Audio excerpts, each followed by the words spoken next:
inflamatorio, ¿cierto? Dentro de lo que llegaría a ser el segmento que afecta, estamos hablando de las vías respiratorias en relación a bronquios, tráquea, que va a disminuir su calibre y alterando lo que es el flujo del paso del aire. Hasta ahí, entonces, quiere decir que el calibre de lo que son estas estructuras llega a disminuir, ¿cierto? Porque hay un engrosamiento de esta pared en relación al segmento que estamos nombrando. Para que haya un proceso de esta magnitud en relación al engrosamiento, tiene que haber una alteración en la hiperplasia, en la metaplasia celular de esta área. Entonces, las células que van a llegar a participar, sobre todo, son células leucocitarias. Nosotros en el torrente sanguíneo, empezando de lo que son glóbulos rojos, glóbulos blancos, los glóbulos blancos hacen una diferenciación celular, ¿sí? Donde nosotros llegamos a tener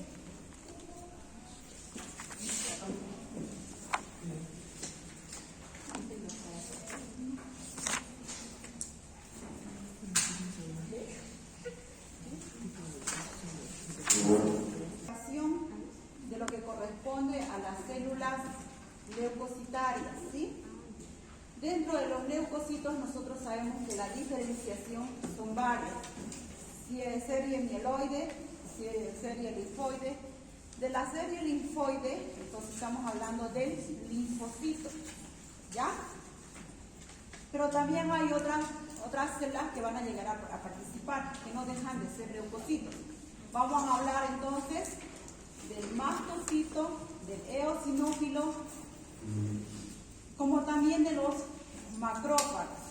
Y lo que nos interesa es entonces, más que todo, centrarnos en lo que es la acción de los linfocitos, ¿ya?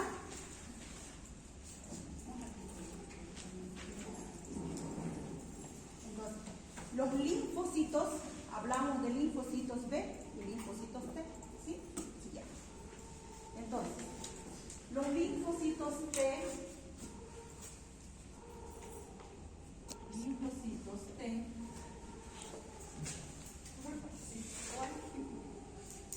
los linfocitos T se van a subdividir, ¿ya? En lo que llegaría a ser los linfocitos CD4 y CD8. Por eso cuando nosotros necesitamos medir alguna carga viral, entonces decimos, ¿cómo está en la CD4 y la CD8 directamente? En realidad nos referimos a lo que es el linfocito T, ¿ya? El linfocito T, entonces, en esta subdiferenciación,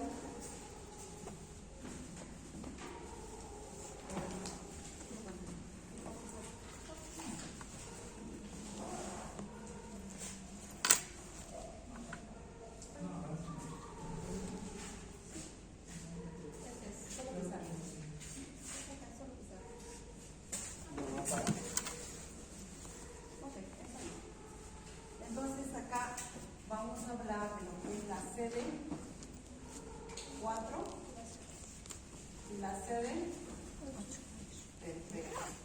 La CD4 se va a diferenciar en la TH1 de H2.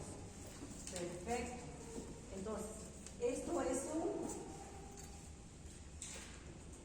leucocito, ¿cierto? Bien. La TH, entonces, va a trabajar sobre lo que es la estimulación de la inmunoglobulina E.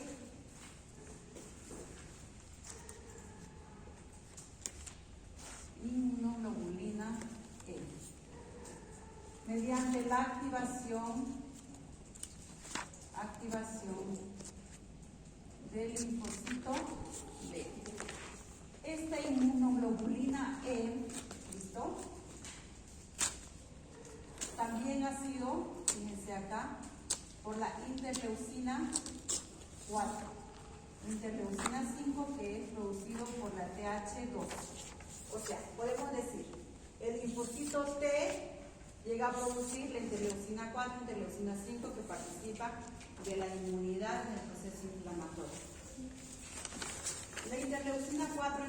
mediante la activación del linfocito B, va a llegar a participar en lo que es el reconocimiento del alergeno.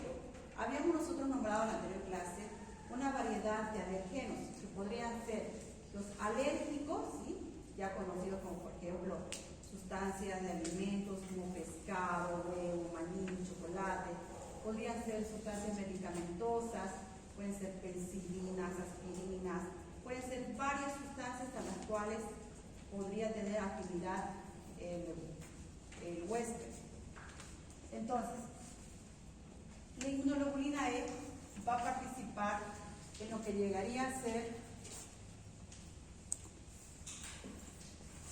la liberación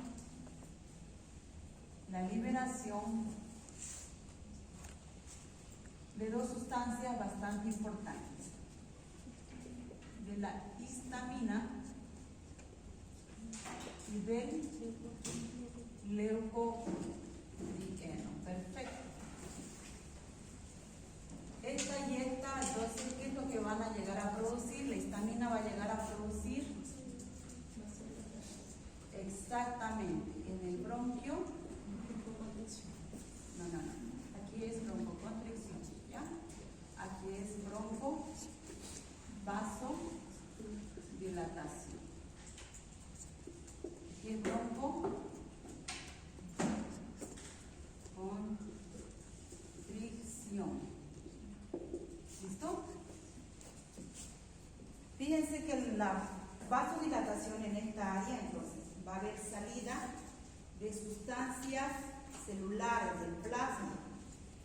En lo que llega a ser estas estructuras, ¿cierto? Están irrigadas, están adheridas a capilares, donde hay ese intercambio celular, hay ese intercambio de lo que llega a ser la parte gaseosa, la parte celular del torrente sanguíneo con estas estructuras. Entonces, automáticamente va a llegar a haber por la vasodilatación salida de sustancias proinflamatorias, salida de lo que son las sustancias o las células de lo que es eosinófilo, macrófago, que van a participar en este proceso. Con la broncoconstricción, entonces, estamos hablando que vamos a empezar a tener, fíjense, mediante los procesos inflamatorios, disminución del calibre de la ventilación, va a haber disminución del flujo respiratorio.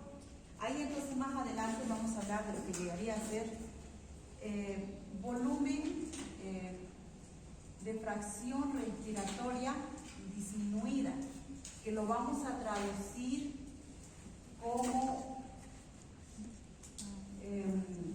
volumen forzado expiratorio disminuido.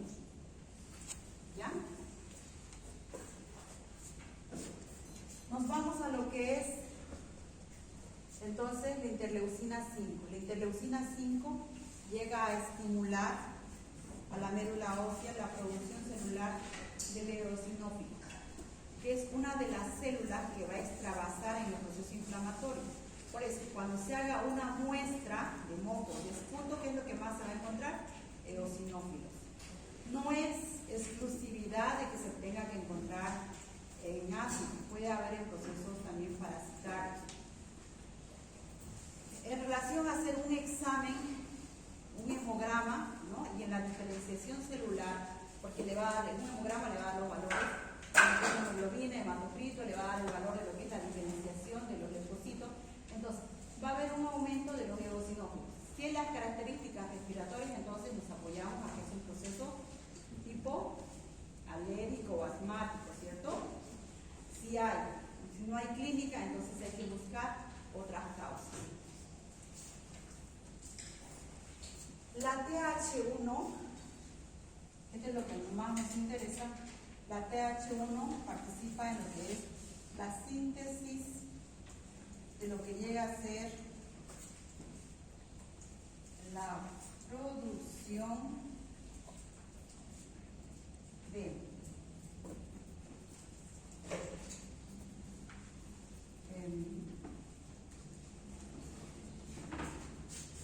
la inmunoglobulina E. ¿Listo? Es la diferenciación. Esto se activa cuando hay un proceso que tenga que ver con un estimulante. La interleucina 5 también participa en lo que es broncodilatación, broncoconstricción. ¿Ya? Entonces, nuestros medicamentos van a tener que actuar en relación a la función de estas acciones. ¿Listo?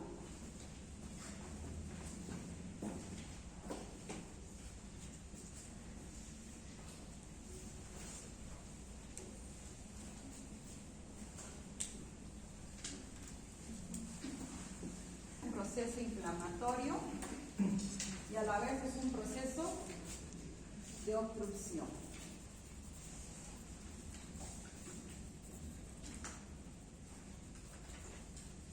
Hay que hacer una clasificación en relación a la severidad. Entonces, el asma puede ser un asma intermitente, puede ser persistente leve, persistente moderado o persistente severo. ¿Listo? Los síntomas que se llegan a presentar con frecuencia, los síntomas nocturnos y la función pulmonar que vamos nosotros a evaluar. En relación a los síntomas, entonces, en el leve se relaciona a valorar por semana. ¿Listo? Fíjense. Semana en relación a semana, diario, continuo.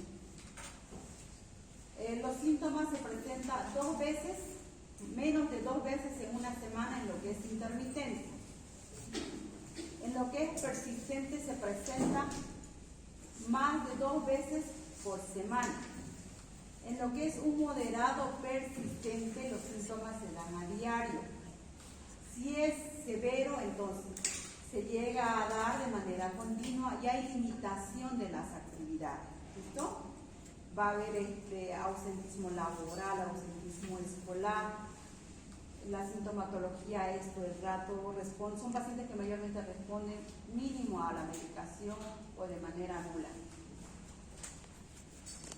Puede haber síntomas y esto lo evaluamos en relación, las 2 primeras en relación a mes. Entonces hay 2 eventos a menos de 2 veces al mes en lo que llegaría a ser un asma leve intermitente, un asma leve persistente, 2 eventos, ¿no?, al mes.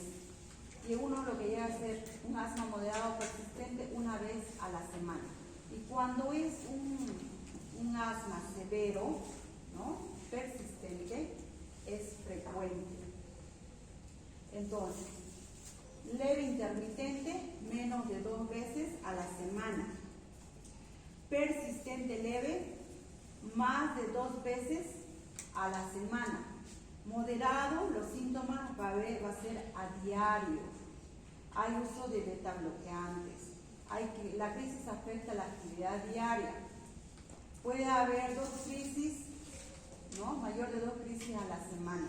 En cambio, el severo persistente es continuo y realmente limita las actividades, porque la tos no cede, el paciente se siente ya incómodo con su actividad, hay limitación funcional, la frecuencia respiratoria aumenta, hay una desaturación, entonces es bastante complejo llegar a lo que llega a ser severo.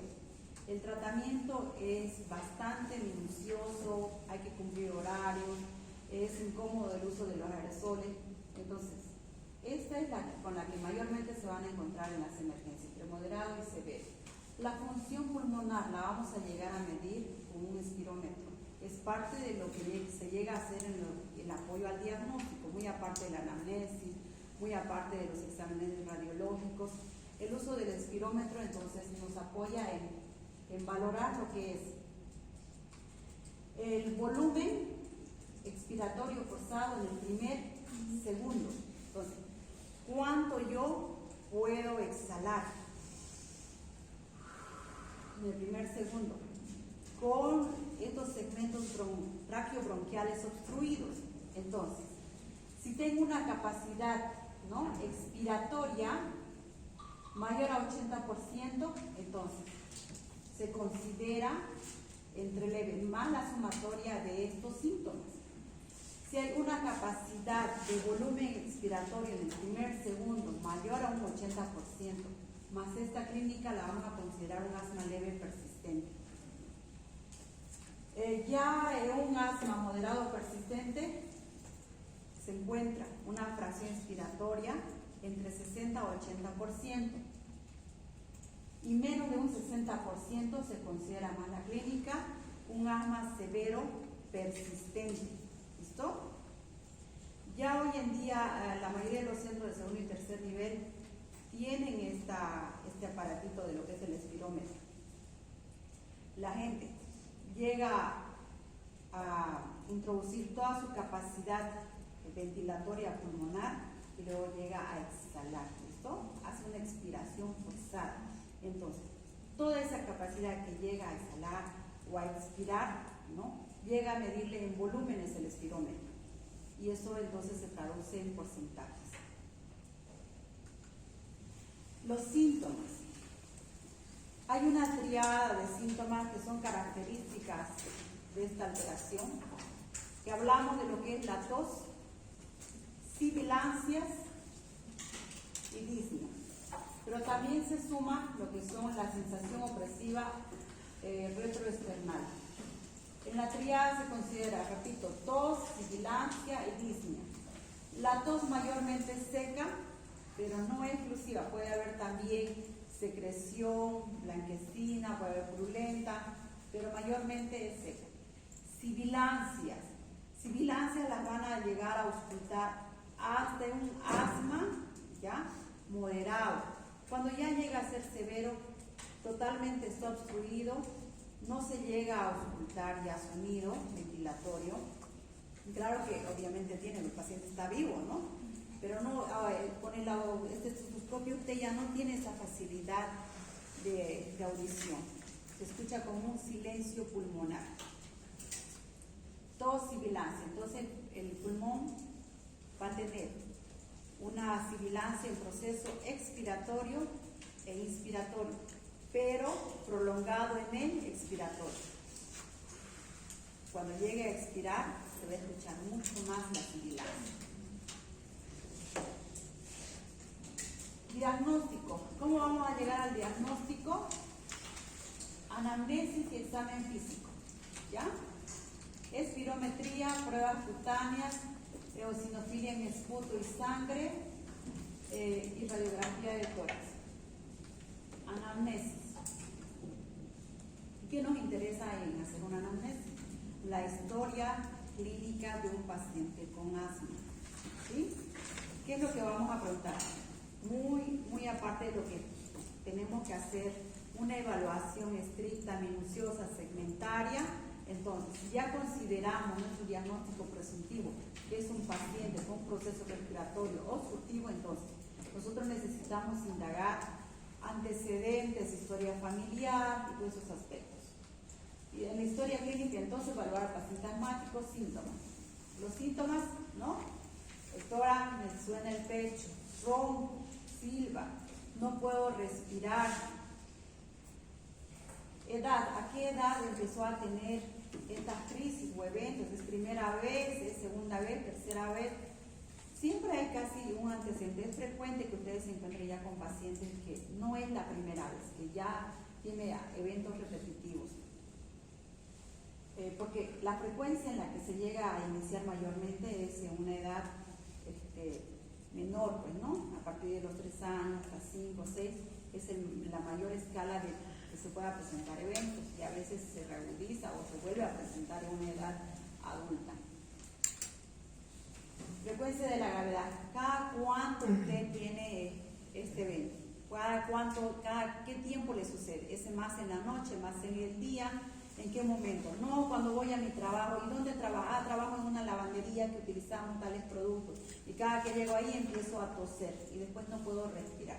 Entonces, ahí fíjense que ustedes ya están empezando a sacar datos de lo que podría ser un estímulo, de un condicionante laboral, ¿sí?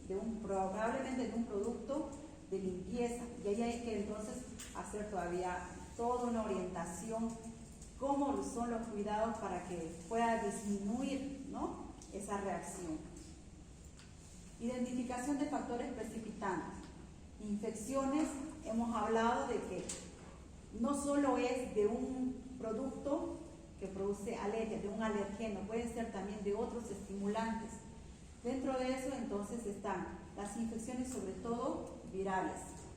Puede ser un sincitial, puede ser una influenza. Entonces, que presente una influenza no quiere decir que no esté desarrollando o que no esté desencadenando un proceso obstructivo. No, puede ser que sea más bien una causa para que se esté obstruyendo. Ese germen, en este caso el viral, esté estimulando como un antígeno, ¿ya?, a que los anticuerpos empiecen a actuar, que toda la cadena inmunitaria se desarrolle, se desencadene. Irritantes. Entonces ahí está todo tipo de aerosol, polvo, cualquier otra sustancia. Contaminantes como el humo del tabaco, el mismo humo de la leña. Nosotros en nuestro medio todavía utilizamos leña. En provincia estamos utilizando leña. La famosa costumbre de que la pataca es con leña todavía, nosotros estamos inhalando humo. Ahora en el frío a lo menos es frecuente que lleguen a los hospitales las intoxicaciones por dióxido de carbono, que es el humo de la leña, porque empiezan a encender fogatas en sus habitaciones para poder calentarse, y eso está en nuestro medio.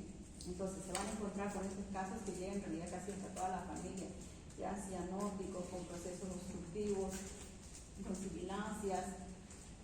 Entonces es importante identificar factores que hayan ocasionado, que hayan precipitado a esta broncoconstricción. También factores emocionales. Hay gente que puede desencadenar todo un proceso inflamatorio, contracciones de emoción bastante intensa, pues, ¿no?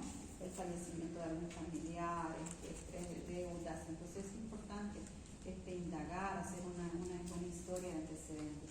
Enfermedades asociadas, entonces probablemente le diga, ¿y usted cuando le pinchaban algo, no hacía recién? Sí, le dice, yo cada que tomaba tal medicamento como el ciprofloxacino me levantaba lesiones aquí rojizas, tenía unas manchas en la piel.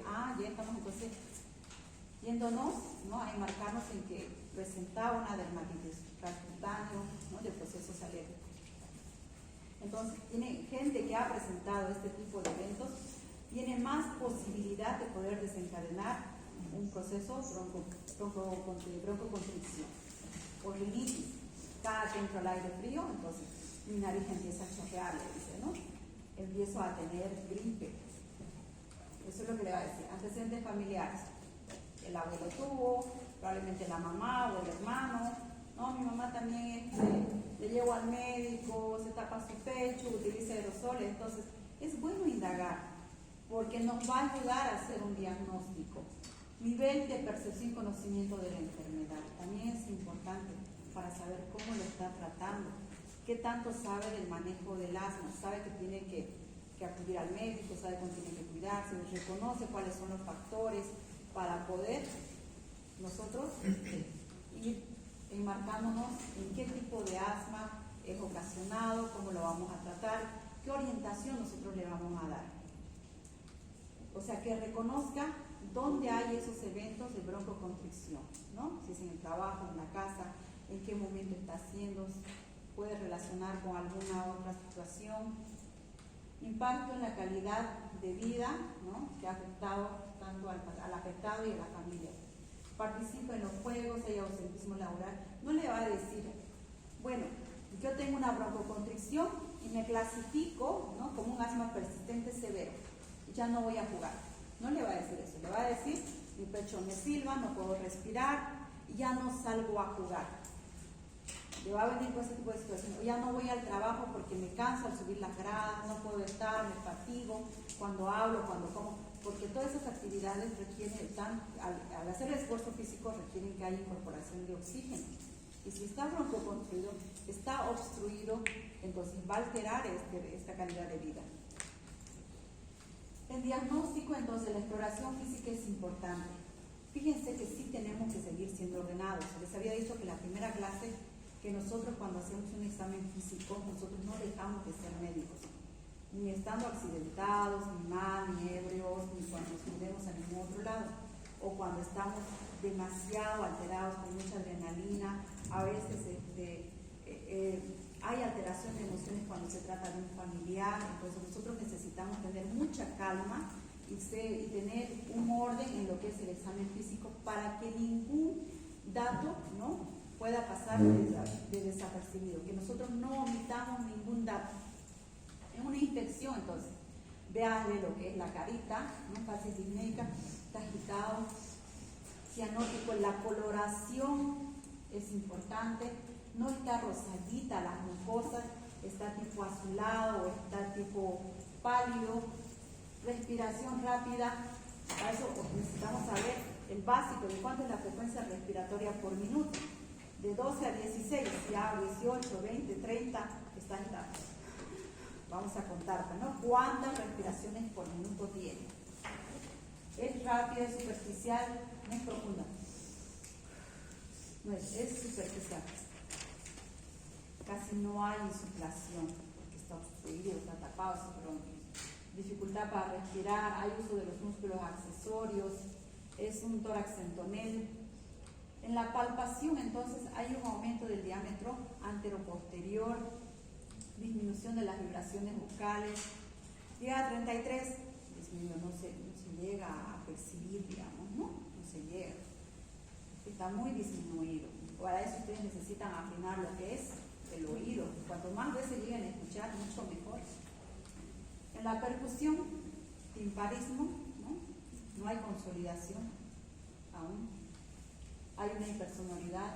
En la auscultación, las sibilancias inspiratorias, con lo que son las sibilancias expiratorias prolongadas.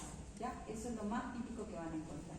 Pero también pueden haber crépitos y el silencio torácico cuando ya es un asma moderado a severo. ¿Listo? En el apoyo de lo que son las imágenes o los laboratorios, entonces, no es imprescindible como en la neumonía llegar a solicitar una radiografía, pero nos da un apoyo en lo que es el diagnóstico para hacer diagnósticos de patologías por las que podría estar cursando, que no fueran asma, y también nos ayuda en para poder evaluar, evidentemente, que si no es una neumonía. Descarta, ¿ya? Para poder descartar. Entonces, ¿pero qué es lo que vamos a encontrar en lo poco que se llega a poder observar en una radiografía de tórax? Es decir, la radiografía de tórax suele ser normal, ¿ya?, en los primeros procesos, pero en los individuos más graves puede mostrar hiperinsuflación pulmonar. Hay una rectificación de lo que llegaría a ser los arcos costales, fíjense estas, ¿no?, ligeramente están en una posición tipo oblicua y estas están rectitas. Entonces, conviene, dice, realizar en todos los casos para descartar aspiraciones de cuerpos extraños, malformaciones congénitas, en especial en niños. Ahora, en crisis hay atrapamiento aéreo y esa horizontalización, ¿no?, esto ya es muy severo, la horizontalización de lo que son los arcos costales. En relación al tratamiento, también nos vamos a guiar tipo de una clasificación que se llaman escalones, ¿ya?, de acuerdo a la gravedad, de acuerdo a la sintomatología que haya presentado. Jóvenes, no se preocupen, se las voy a pasar, ¿listo? Todo el material les voy a pasar. Entonces, en el primer escalón, ¿no?, vamos a hablar en relación a un uso de agonistas, beta-adrenergos de acción corta, y esto es inhalado a requerimiento, de acuerdo a la gravedad.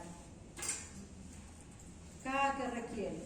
A veces pueda que sienta una obstrucción en la mañana, entonces se le da su PAP, ¿no?, con medicamentos bien, tipo corticoide o tipo broncodilatadores, de acción broncodilatadora.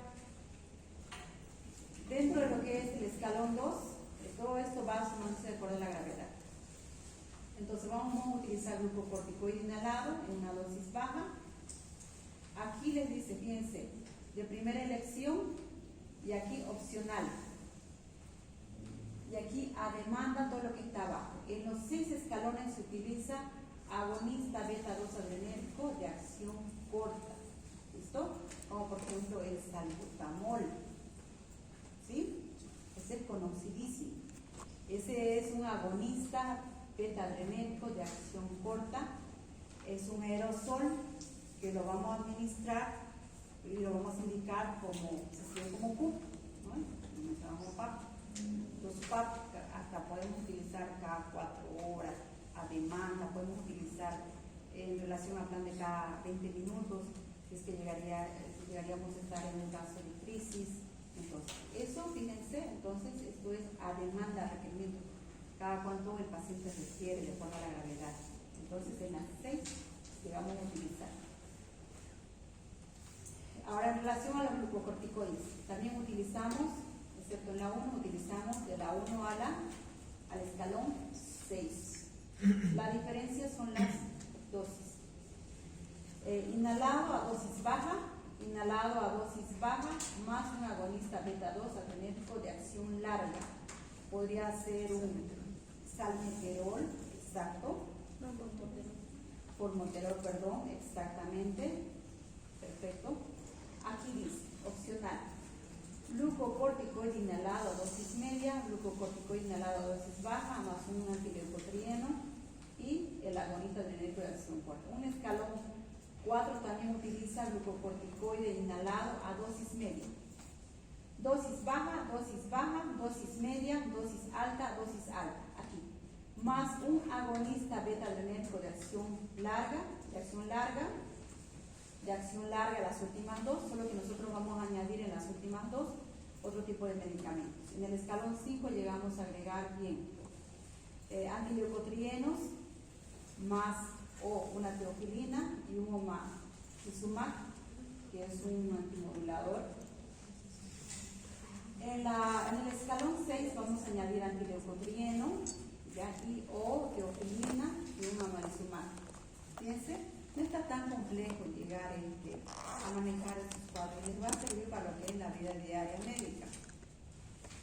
Apóyense en lo que son los agonistas beta adrenérgicos de acción corta, que sí tienen que tener a mano. La primera elección salbutamol, pero también podría ser una catecolamina en caso de que el paciente no responda, pero eso ya lo vamos a utilizar en un escalón 4, 5, que es la adrenalina.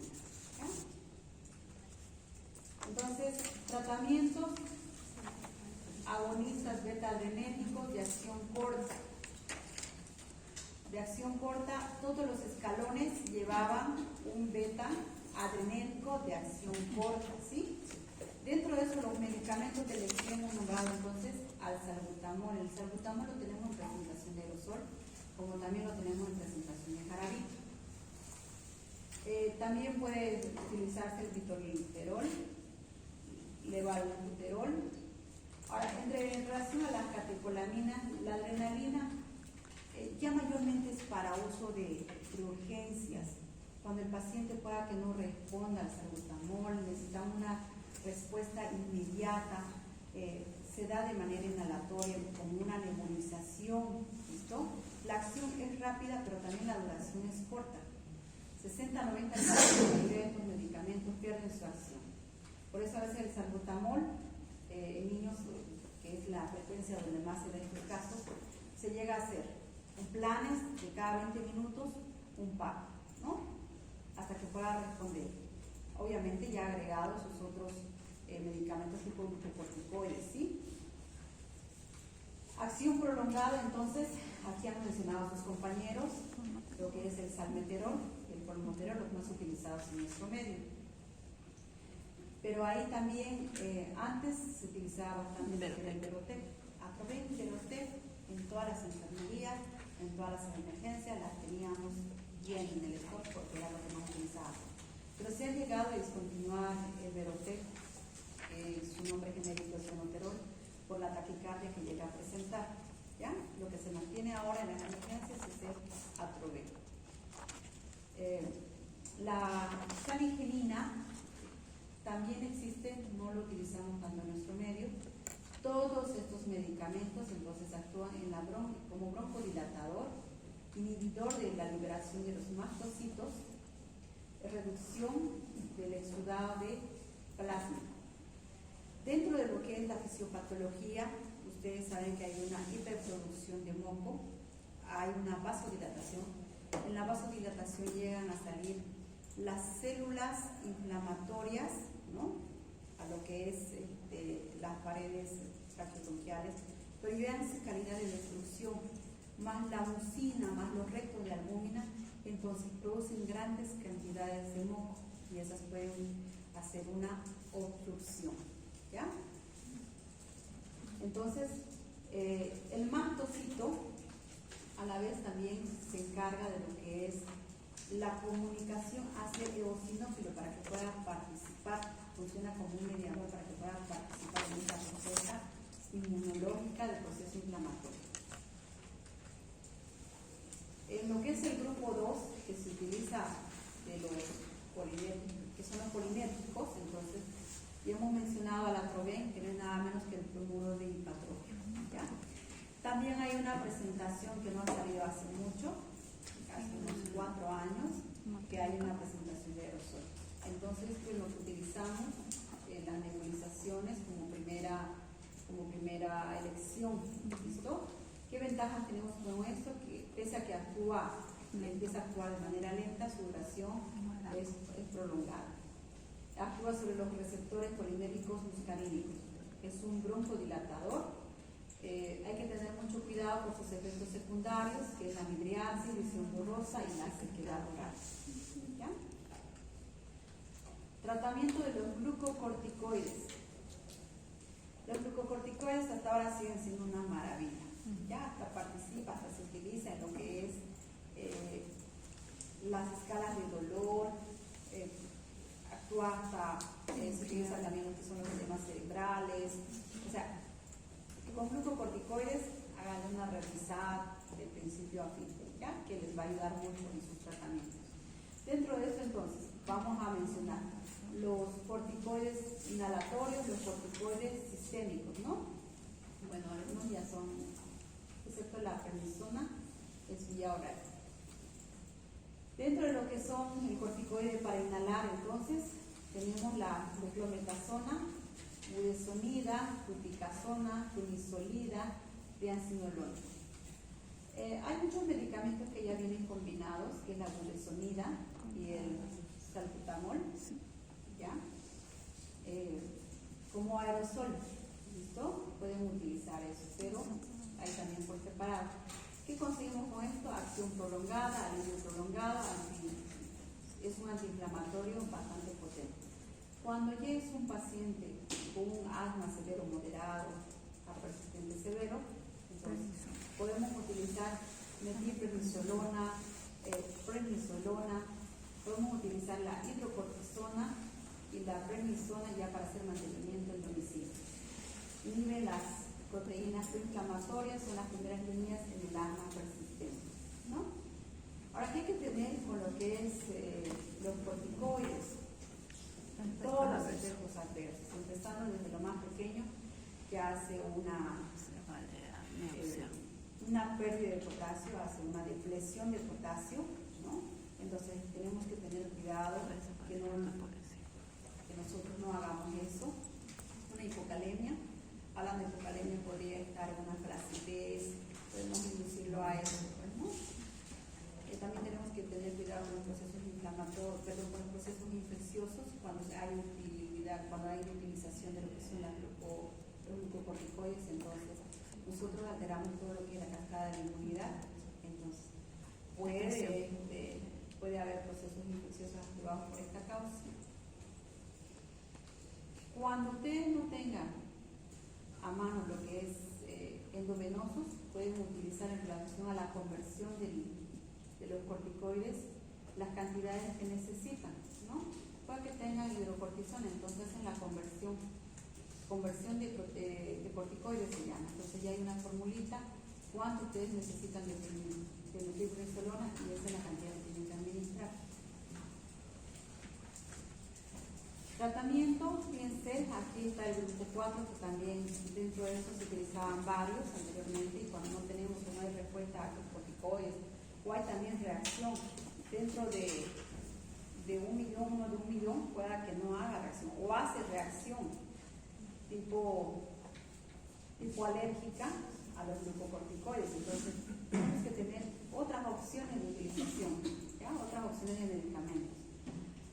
Tenemos el grupo estabilizadores de los mastrocitos, producen un alivio a largo plazo. Los más conocidos es el bromobicarbonato sódico, medocromomidino sódico. Esos actúan inhibiendo a los mastrocitos, inhiben los nervios sensitivos, ¿no? Está indicado por el asma, por ejercicio, alergenos, sustancias irritantes. Ahora, los modificadores de los leucotrienos. En lo que hace la fisiopatología hemos hablado que hay una activación de los leucotrienos que participan en la broncoconstricción. Entonces, está como primer medicamento y el promedio el montelukast, una dosis de 5, 4 a 10 miligramos. Esto se utiliza para disminuir la sensibilidad por lo menos durante unos 2 a 3 meses, pero hay que considerar la hepatotoxicidad que llega también a inducir, que llega a producir. Ya si es demasiado necesario, entonces iniciar antes, ¿no? En lo que son los asmas persistentes, moderados o severos. Inhibe entonces la inflamación por eosinófilo, inhibe la permeabilidad capilar y la broncoconstricción sobre todo. Metilxantinas de alivio a corto plazo, la teofilina, aminofilina, antes del uso de los glucocorticoides y de los beta-adrenérgicos. Entonces, era una de las primeras, anteriormente, estoy hablando de hace unos 10, 20 años, era una de las primeras medidas que se consideraba a goteo continuo, ¿ya? Y sobre todo lo que es la aminofilina. Entonces, se daba una dosis de 300 miligramos endovenoso a goteíto para que haya esta acción, una broncodilatación. Ahora ya no se lo utiliza mucho, muy poco, por el efecto de la taquicardia que llega a producir. Y todavía en pacientes cardíacos, cuando tienen bradicardia, se les inicia aminofilina o teofilina, ¿no? La presentación de 100 miligramos. Hay pacientes, y yo me encontraba con una paciente y colega, y esto les cuento como experiencia.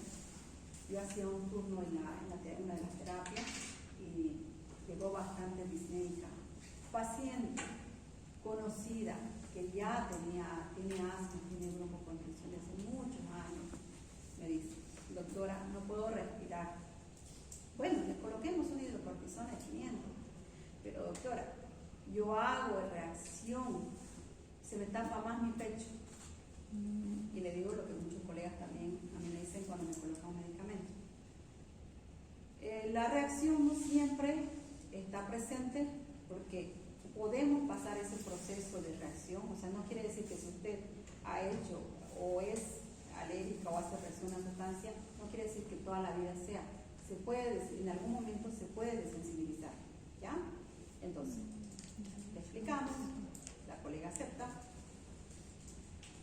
y 20 minutos después la tuve en otra de las camas de la terapia. La tuve como paciente, estuve muchas horas sin enfermera. O sea, ahí por favor les recalco, hagan minuciosamente su examen, su historia clínica, hagan caso al paciente. Entonces, dentro de eso tenemos como otra opción adrenalina, ¿ya? En la semana de la adrenalina, si ustedes trabajan en áreas hospitalarias, les puede revertir ese proceso, mucho más en este caso la colega sí tuvieron que utilizar. Entonces, si tienen otra situación o no tienen a mano, tienen ustedes opciones de teofilina, tienen la opción de la adrenalina para dar de forma inhalatoria, que les va a ayudar, ¿no? Para poder hacer una reversión de este cuadro. Diagnóstico diferencial. La obstrucción de las vías respiratorias de mayor calibre. También hay que considerar, por eso les decía que la radiografía no es una exclusividad del examen del asma ni tampoco nos define, pero sí nos ayuda a hacer descarte. Donde vamos a tener, fíjense, que también hacer dentro de nuestros diagnósticos diferenciales, considerar lo que es la estenosis traqueal, los tumores mediastínicos que podrían estar comprimiendo los timomas, ¿no? En esa área. Es frecuente, hay tumores, sobre todo los esofágicos, que están a esa altura, que están comprimiendo las vías respiratorias bronquiales. Aspiración de cuerpos extraños. En algún momento, tal vez ni el paciente sabe en qué momento se cayó, estuvo inconsciente y estuvo comiendo y estuvo solo. No tenemos muchos datos, entonces nosotros necesitamos ir revisando todos los datos, todo el suceso, pues, ¿no? De por qué está disneico, si peor aún si no tiene antecedentes de haber hecho eventos anteriores. Entonces pueda que sea ella tal vez se le hubiera atragantado una pepa de mocochinchi, ¿no? O una moneda, un hueso. Pues lo vamos a ver en la placa, nos va a ayudar. Y en función de las cuerdas vocales, estenosis traqueal, tumores mediastínicos, obstrucción de las vías respiratorias pequeño y calor. Enfermedades cardíacas, aquí también quiero aportar cuerpos extraños, alteración del estado de conciencia, es frecuente en los pacientes seniles, como también cualquier otra persona que tenga algún trauma cráneoencefálico, o también intoxicaciones, ¿no? Intoxicaciones por alcohol, intoxicaciones por alguna sustancia que quiera autolesionarse. Obstrucción de las vías respiratorias pequeñas, enfermedades cardíacas. Por si acaso, nosotros tenemos insuficiencia respiratoria también de causa no pulmonar, ¿sí? Que son las insuficiencias respiratorias, deshidratación, hay muchas otras situaciones también. Entonces, fibrosis pulmonar, displasia broncopulmonar. Ahora si llega el paciente, está disneico, que es la sensación subjetiva de falta de aire, que es uno de los síntomas de la triada del asma. Venga, tómese hidrocortisona. Lo revisamos bien. Lo que pasa es que estuve con diarrea ya 5 días, ¿no? Más de 20 veces por día. Y está deshidratado. Entonces, es importante la anamnesis. La clínica nos aporta un 80%. Bien, jóvenes, ahí termina la clase de asma. Repasen bastante lo que es los procesos inflamatorios, sobre lo que hemos hecho, hagan mayor, desencadenen más las otras sustancias moleculares, complementos, interferones que llegan a participar en estos mediadores químicos, que también los van a escuchar, pero lo básico, la base es eso, ¿ya? Lo que es la producción de los linfocitos T, la diferenciación del linfocito T como TH1, TH2, la TH2 es la que va a participar entonces en lo que es la broncoconstricción, ¿ya? La estimulación de la inmunoglobulina E. Bien, jóvenes, los veo